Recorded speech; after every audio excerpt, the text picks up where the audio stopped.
السلام عليكم. شحالكم؟ وش سبق ليكم تساءلتوا علاش خاصنا ديما نستعملوا ممرات الراجلين في الرباط؟ ها علاش؟ السلطات في الرباط رجعوا فرضوا غرامة ديال 25 درهم على الراجلين اللي ما كيحترموش قوانين السير، وخصوصا هادوك اللي ما كيستعملوش ممرات الراجلين. هذه الغرامة داخلت في إطار الفصل 197 من قانون السير اللي كيحدد العقوبات ما بين 20 و 50 درهم على مخالفات السير.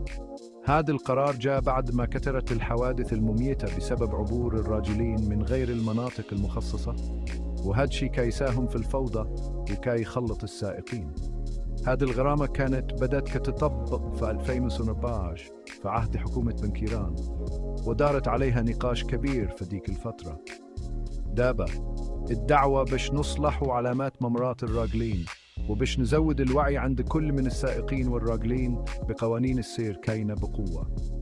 هذا الإجراء غادي يهدف باش يحسن السلامة في الطريق ويضمن سير منظم في مدينة الرباط لكي يضج فيها الزحام. لذا المرة الجاية اللي غادي تكونوا خارجين متنساوش تستعملوا ممرات الراجلين. سلامتكم و25 درهم ديالكم كي يعتمدوا على هادشي.